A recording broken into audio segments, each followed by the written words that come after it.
So thank you everybody for joining us today to talk about Google Maps. So again, just a reminder, this presentation is hosted by the MPC Foundation. And so very nice of them to put this on to be able to learn how to use some technology out there. So we'll be, like I said, going over Google Maps on both Android and on Apple iOS. But what we're going to be looking at is the setup, how to get into Google Maps, how to download it, what that looks like. The interface, so what's where. We want to make sure that we can use the program and figure out how to navigate around it. We're going to go through the settings specifically related to downloading offline maps for those who are curious about using it without Wi-Fi. We'll be going over navigation, so how to find different locations, as well as how to find places when you don't necessarily have the address. So we were saying that earlier. And then after that, there'll be an opportunity to practice with our wonderful volunteers in breakout rooms. So why don't we get started here? So just a quick reminder, and this is going to cover off the difference between Google Maps and Apple Maps. Google Maps is the one with the search bar at the top of the screen. So essentially, the one at the top, that's where we want to go. And I'm just going to see if I can. Just going to see if I can put my little laser pointer on here as well.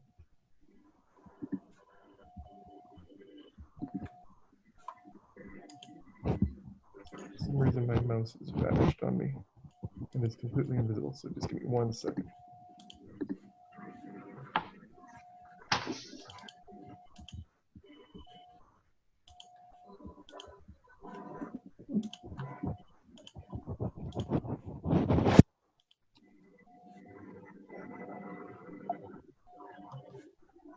Maybe just exit the full screen and then maybe it will pop up or something.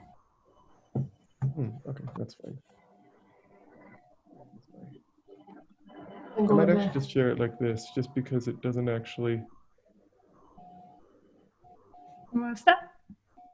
That's fine. Okay, so what I'll do is I'll just share like this. Hopefully everybody can still see it, and this works all right. This might make it a little bit easier for me to actually point to different things on there. So anyways, Google Maps, again, as I was saying, is the one with the bar at the top of the screen here. You can also tell that it's Google Maps because in the bottom left-hand corner, there'll be a little button that says Google. Apple Maps has the search bar at the bottom, and I believe there should be a little Apple logo somewhere around there. But anyways, the one we'll be focusing on today is Google Maps. So first thing that we want to do is we want to download and open up Google Maps. So if you're on Android, you want to be going to the Play Store. You want to search for Google Maps. It'll be the first program that should pop up on the list there. Same sort of thing with Apple. If in the case of Apple, you want to go to the App Store and you want to download Google Maps. So again, search for Google Maps. Does everybody have Google Maps installed on their phones or their tablets? Yes, Elaine, I have. You've got it? Okay. Is there anybody who doesn't have it? I should ask. I don't have. I have the other one. Oh, Apple Maps. Just for the class today, just so you can follow along, would you mind downloading Google Maps? It'll hopefully help. Yeah, I have it. I have it. Oh, you do have it? Okay, excellent. All right. So it sounds like everybody has got Google Maps and is ready to go for that. So when you first turn on Google Maps, one of the options that you will have is the ability to sign in and turn on a feature called Location History. If you get this option to turn on Location History, say turn on. Location History is where Google will track where you are and where you have been. It just helps to give you more customized locations. It helps Google to know who you are, so it can give you better recommendations. If this message doesn't pop up when you first turn it on, that's okay. We can always turn it on later, and I can show you how to do that. So at this point, I'm just going to pause. I know we've just started there, but does anybody have any questions right now?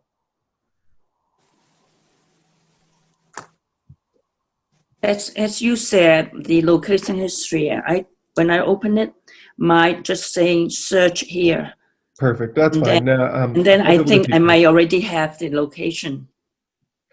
No problem. I'll be able to show you how to turn that on later on. Any other questions? If not, I'll move on. Okay, sounds good. So on Google Maps, when you first open it up here, there's going to be a few ways to navigate around it. So this is the interface, the what's where of Google Maps. So at the top is the address bar or the search bar. This is where you can put in the details of the location that you want to find. So this can be either a full address or it can be the name of a place. In a little while, we'll do an example where we search for the central library. You don't necessarily have to have an address. You can also search by name, and Google Maps is really good about trying to figure out exactly where you are searching for. Underneath the search bar at the top here, there is something called the quick selection by category. These are options to hopefully help you find things a little bit faster than typing them in at the top. So for example, on the screen in front of you, it shows things like home, takeout, delivery, gas. So if you needed to get gas, if you were to click on that gas button on the map, it would pop up with a whole bunch of gas stations around you. Then you could click on one of those to get directions to that gas station.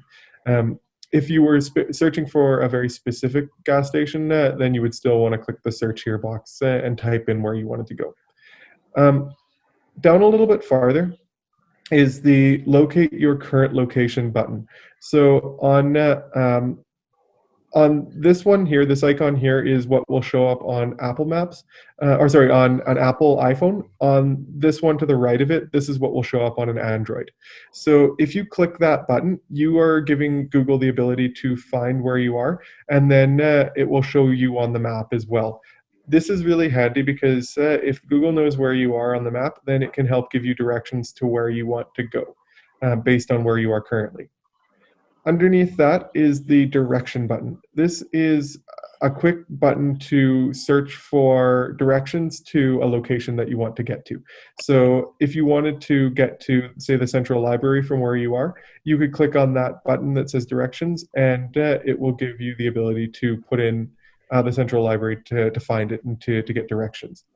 On the bottom is the other features bar, and this one has things like Explore, where it just shows the map in front of you. Commute, so if you go to and from work every day, it can show your directions to work.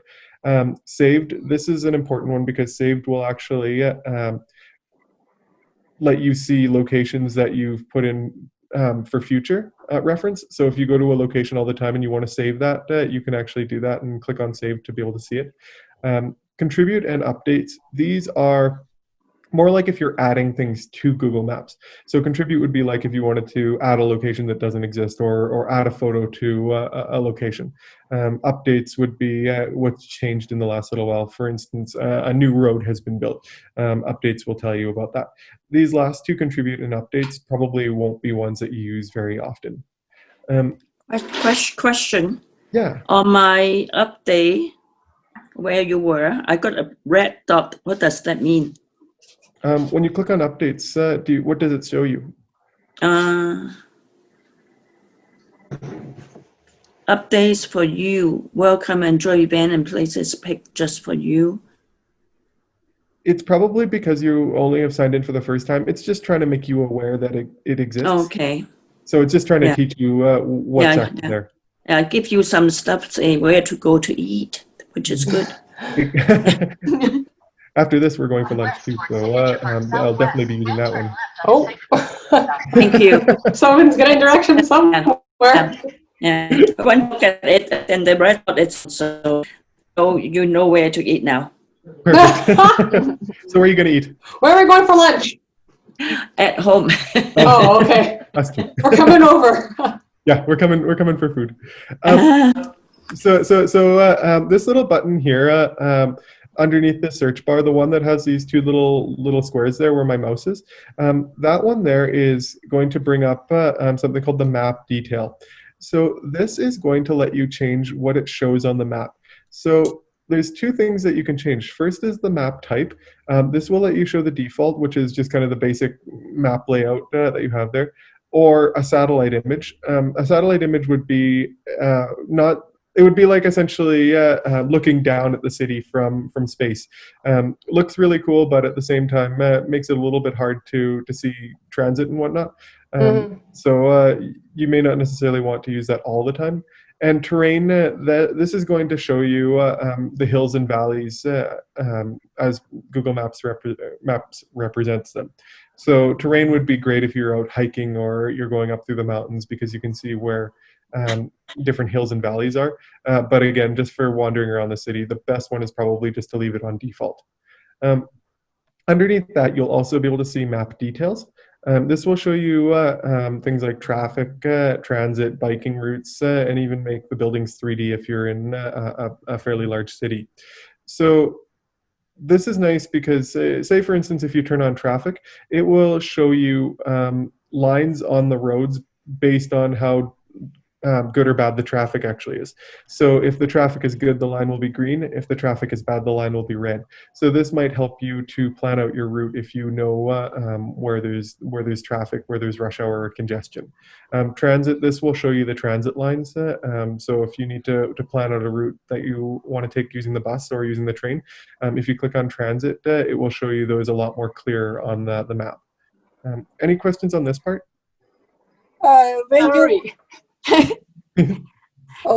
When you want to know the information, do you have to have the data on your phone? If you don't have the data, you cannot get any information from there, right?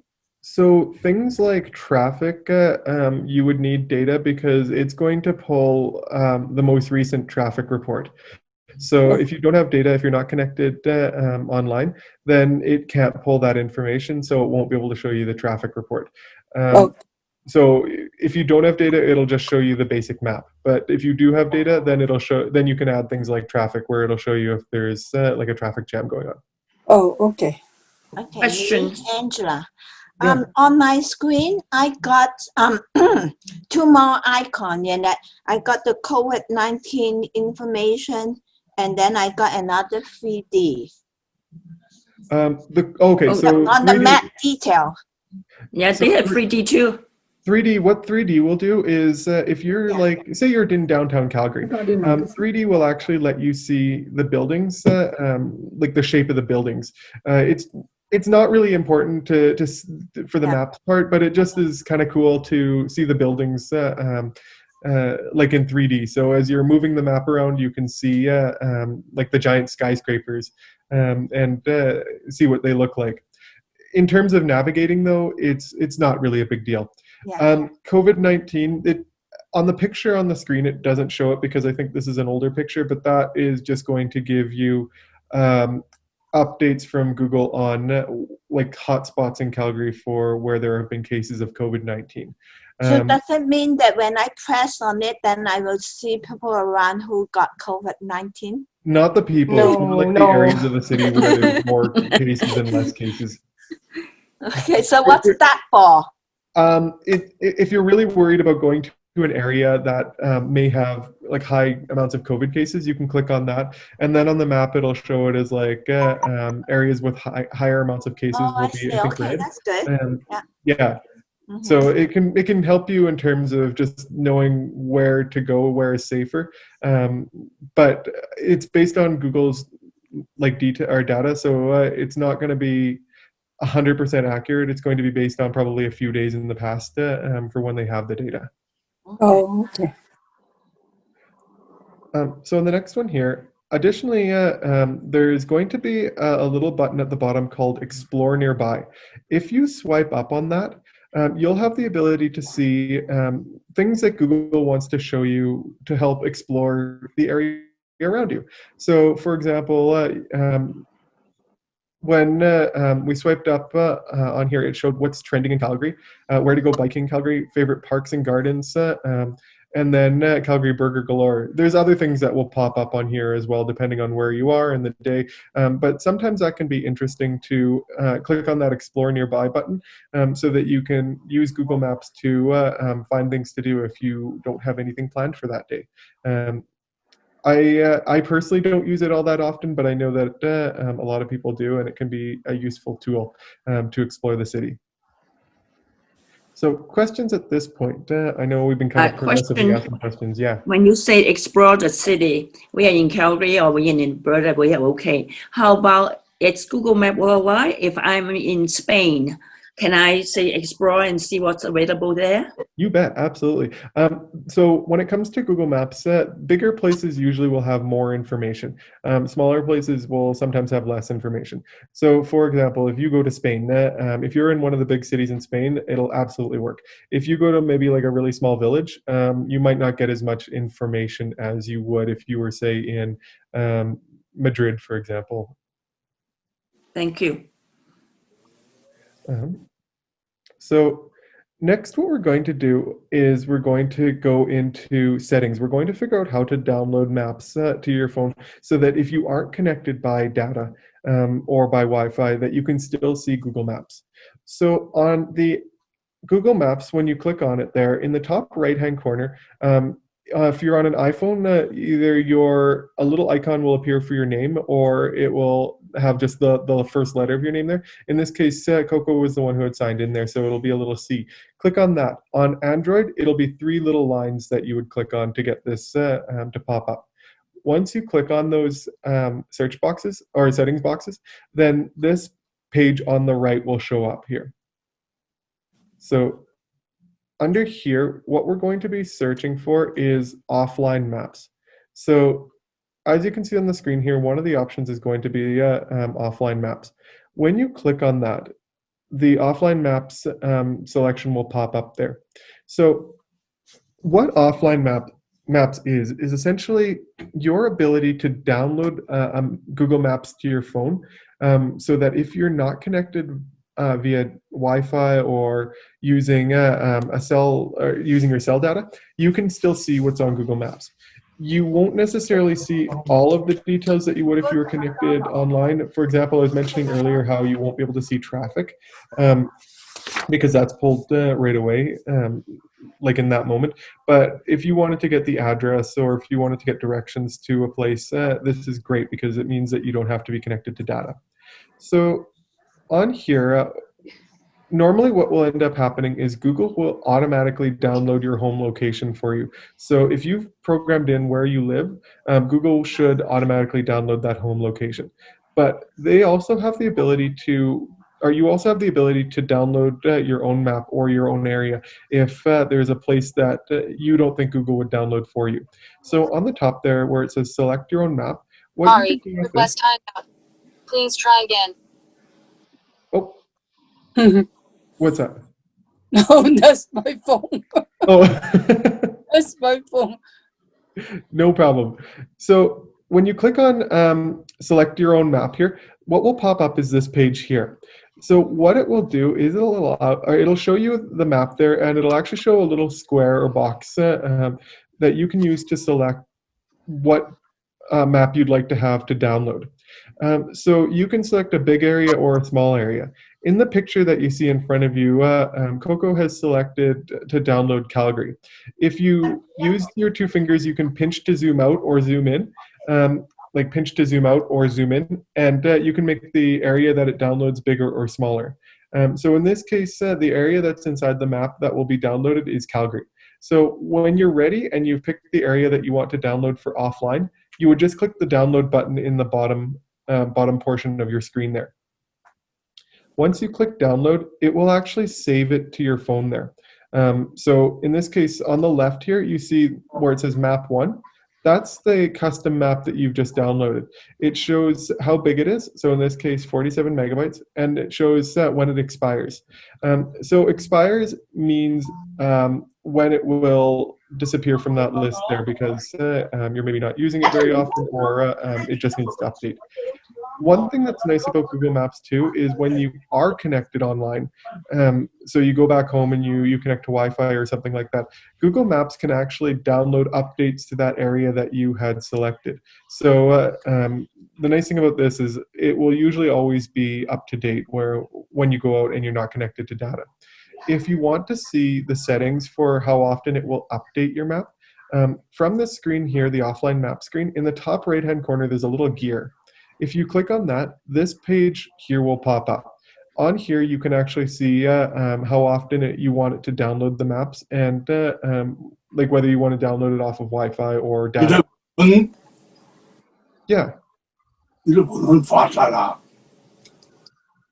Oh, everything okay? Did you have any questions? Question. So if I will do as what Coco does and focus my area only to Calgary, does it mean that the offline download map will be the total Calgary map instead of only a little area like Northwest Calgary? So if I do it like Calgary, then the whole Calgary map will show up offline? Yes, absolutely. Thank you. I know you can zoom out even farther and get an even bigger area. On my phone, I actually have all of Calgary plus kind of the area around Calgary downloaded, just in case I'm offline and I'm traveling out in the country. My only concern is, would you have a problem with the storage usage on your phone? So depending on how much storage you have on your phone, the bigger the map, the more it's going to take, the more storage it's going to use. So if you don't have a lot of storage, you may want to use a smaller map, but you may not want to select such a big area. If you're downloading just Calgary, it's not going to take that much. It's only going to take maybe about 50 megabytes. For how much storage most phones have nowadays, that's a really small amount. But if you have almost no storage, then you may want to just shrink your map so that you can fit within the amount of storage that you have available. And another question. Yeah. Recommended maps from your location while using maps, and then what I have is local, and then the download icon. What does local mean?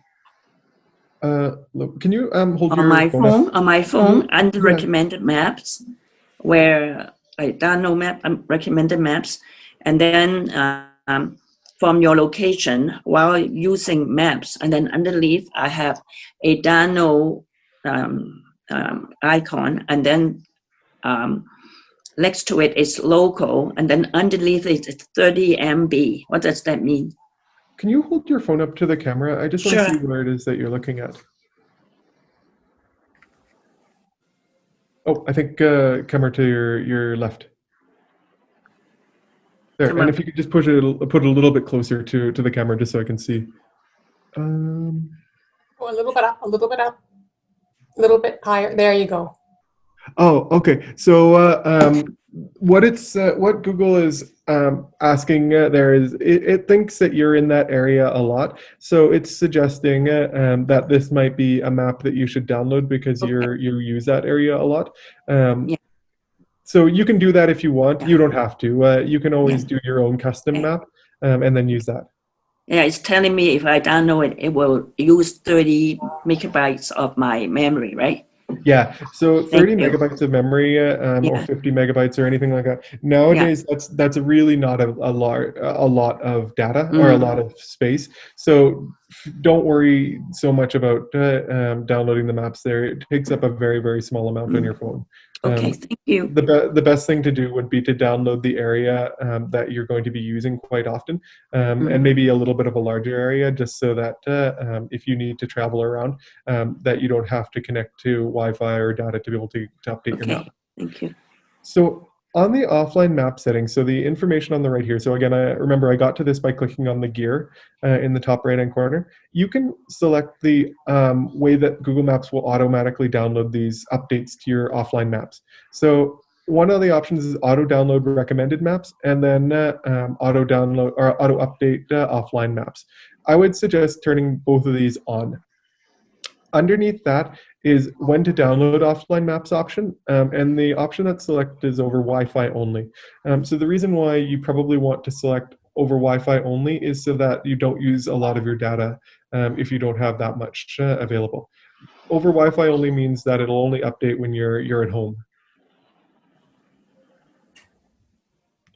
Does anybody have any questions with this part here? I know this part may be a little bit complicated, so I want to make sure it's clear for everybody. Question. Yeah. Instead of downloading a map of larger area, I want to go to Central Library, and I want to download the road that I would be traveling with an online map. So I don't download the map. I will go into searching the place I want, and then at that point, can I then download how do I get there without Wi-Fi? So once you have the map downloaded, like your own custom map downloaded, so let's say we've downloaded custom. What it includes in that download is not just the map, but also all the locations. So if you're offline and you want to search for the Central Library, if you aren't connected to data or to Wi-Fi, you can still search for Central Library as long as it's within the area that you've downloaded as an offline map. So once you download Calgary and you search for Central Library, it will pull up directions to where you want to go. Okay, my question is, if I do not want to waste my memory by downloading an offline map, but I just only wanted to download an offline information regarding only the place that I go, can I do that? Not really. You have to download the full map to Okay, get there. all right. Yeah. If you don't have a map of Calgary, then you may not be able to offline getting to where you are. Right. So you would need the full map of Calgary in order to be able to. Thank you. Not the full map of Calgary, but at least the area that you're searching for when you're navigating. Thank yeah, you. to be able to do that. Yeah. So speaking of navigating and speaking of going to the Central Library, so now we're going to go back to the main screen on Google Maps here, and we are going to learn how to navigate. In this case, we're going to learn how to travel to the Central Library. So at the top on the search bar there, we can type in Central Library. What will pop up when you start typing in Central Library is Google trying to figure out where it is that you are trying to go. So the top one is going to be the most likely place that Google thinks you want to travel. But in addition to that, it's going to have a lot of other options that sound like, in this case, Central Library. So for instance, one of the options is Luke's Central Library, Calgary Public Library, Signal Hill Library. I can't say that name. Guy Frere Family Library. Anyways, it's going to try to figure out where it is. So even if you were to just type in library, it would pop up with a bunch of options that were related to libraries. So if you don't know the address and you just know the name, and even if you don't know the full name, you only know part of the name, you can actually type it in at the top, and Google will help you to figure out where it is that you want to go. It's then up to you to select the option that is going to make the most sense for you. This is so neat. So in this case, we typed in Central Library, and then we clicked on Central Library on there. So what it's going to pull up with is the details for the Central Library, and also a few of the other places around that are similar for libraries. So what you'll be able to see on the next screen here is a filter at the top. This lets you sort the different libraries. So for instance, you can sort by open now, or if you've already visited a place, or if you haven't visited a place. Those are some of the options. You'll be able to see ratings. So Google also, in addition to being a map program, is a rating program. So it can give you reviews and ratings for restaurants, for stores, for, in this case, libraries. And it will actually help you to determine where you want to go. This isn't necessarily a big deal when it comes to the library, because libraries are somewhat similar, and like they're all going to be fairly highly rated. But if you say wanted to go to a restaurant and you didn't know which restaurant you wanted to go to, using the rating system can sometimes make it easier for you to figure out which restaurant to go to. Ones that are rated higher tend to be, well, let's say, better restaurants than ones that are rated lower. So if you don't know where you want to go, pick the one that has the highest rating. It'll also tell you the address for the location there. So in this case, the Central Library is located at 830th Street Southwest here in Calgary. It will give you the hours. So in this case, it says that when the screenshot was taken, the Central Library was open and that it was going to close at 8 p.m. And then it will also have two buttons for either call or direction. So call is the little phone icon here, and this will call the Central Library for you, so let you reach out to them. And directions is a button if you want to travel there. So if you want to get directions from where you are to the Central Library. I'll go over directions in more detail in just a second here. But does anybody have any questions on this part so far? Excuse me, this search and filter capability, the filter capability is only available when you're online, right? In the offline map, you can't do such function. No, you can still search too. As long as it's within that offline area, then you can actually search for it. It may not come up with as much detail. For instance, the rating won't come up. And I don't think the hours will come up either. I believe it will just give you the address and then that'll be good. Go into a foreign country and look for a place to eat. Yeah, the absolutely. rating is good. Okay, thank you. I think when you're offline, the rating won't come up though. I think you need to be connected to Wi-Fi or data for the rating to come up. Okay, thank you. No problem. Hey, who can rate the restaurants and everybody? Are there like local guides that you can follow to like are very good at like going around and rating places? So very reliable. I'm not sure about that, but there's random people, like anybody can rate and add reviews to any place that they go to within Google Maps. I know for myself, I rate a lot of them just to, like anytime I go to a restaurant or a new place, I'll put my own rating on there, which it can be a little bit fun to see. But I know a lot of people in the city will do that. For instance, the Central Library, it looks like 533 people have rated it and almost 4.5 stars out of 5. So very highly rated for that. So you can tell how many people have rated it. There's a little number to the right of the stars. So if you want to go to a restaurant and you want to rate it too, you can actually do that as well. So if you find you had a really good experience or a really bad experience, make sure to rate it. So now on this last page there, I'm going to click on Central Library. So if I click on Central Library, the next screen to pop up will look like this. So it will have more details on the Central Library than what was shown on the previous screen. It will have pictures of the location that you picked there. So in this case, pictures of the Central Library. It has more details about the rating. And if it's a really big place like the Central Library, it may show you if it's busy, if it's quiet, if it's just a normal day for them. It will show you the address complete along with the postal code. It will show you the hours, and if you want to know the hours on a different day, you can actually click on this little drop-down button there, and it'll show you on different days what the hours are. It'll show you the phone number or the website, so if you need to go to their website, you can click on the website to go there. And then this nice feature here, so you can actually click on this save button. So if it's a location that you go to all the time, so say you go to the Central Library often and you don't want to have to search for it each time, you can actually click that save button. Then on the main screen of Google Maps, if you click on that little saved icon at the bottom, you can actually pull up all the places that you've saved in the past there. So the Central Library would be one of the places that you've saved. Does anybody have any questions about this part? Sounds good. So the next one that I want to go over is related to directions. So if we want to actually travel to the Central Library, so there's going to be two buttons that are related to directions. First one is the direction button, and the other one is start. Directions is going to pull up a screen that shows you how to get from where you are to how to get to the Central Library. Start, and then you can use that information to review how to travel there. Start will actually start the GPS navigation right away. So directions lets you review the information first.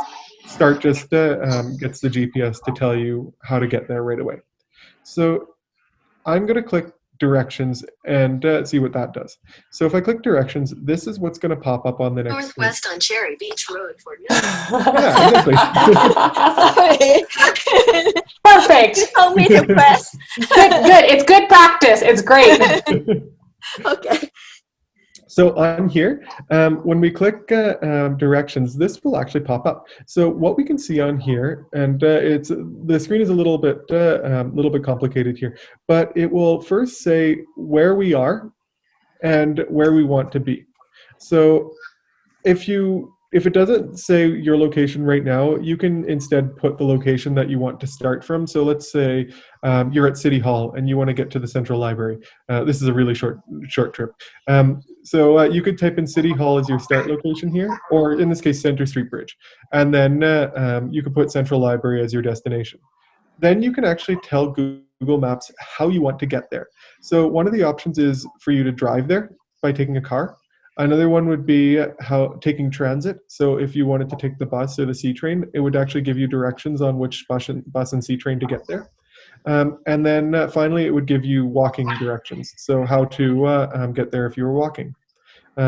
It gives you the ability to select different routes. So in this case, the top one is going to be the recommended route, the route that Google thinks is going to be the fastest. But underneath that, it's also going to give you alternative routes as well. Lastly, it'll show you a map with the directions from where you are to get to the Central Library. So in this case, it shows a blue line on the map of where to go. When you click Start, so at the bottom of the screen, it's going to have a button that says Start. If you click on that, then the GPS is actually going to pop up. And as you're moving, it's going to give you directions from where you are to where you need to be. So every time you need to make a turn, it will actually tell you. You'll be able to see on the map in front of you exactly where you are and what the next turn will be, whether you're walking, whether you're taking the transit, or whether you're driving. So really useful for that. When you're traveling, it will look like this. So you see your little dot here, and then the blue line showing you which streets to take and what turns to make. So while you're in navigation there, you have a couple of options here. So you have the ability to mute the guide. So normally what will happen is Google will actually tell you which directions to turn. So it'll say turn left on this street, or turn right, or your destination is in front of you, that type of thing. You can actually either mute that or change it so it only sends you alerts, or so it tells you the whole thing. I usually like to keep it on completely, just so that it tells me where I am and where I need to turn so I don't forget. If while you're driving or while you're traveling, there's say a traffic accident, you can click this little button at the bottom. This is called the alternative routes button. And this will actually tell Google that you want to change the way that you get to your destination. So if the route that it's telling you has a traffic accident and you want to take a different route to get to your destination, click on that button and it'll actually suggest a different route for you. If you've made it to your destination and you want to get out of here, you can click the exit button at the bottom here, and that will close out of the navigation screen. Does anybody have any questions for this part here? Just be careful, like if you go back 3 slides, Ryan, you see where it's like walk. Oh no, go back up more. Walk, and then there's car and there's transit. If you put on walk, next time it might automatically go back to walk. So make sure you go and put it back to car. Yeah, that's because really it's different, right? We've done that before, where we're trying to drive to a location and it tells us to drive through a park, and normally you'd be able to walk through a park, but you can't drive through a park. So make sure, because Google will give you different directions based on how you're getting there. So walk is very different than drive or Calgary Transit. So make sure you select the method that you actually want to get there. Yeah. Okay. All right. So that is everything with covering off on Google Maps. So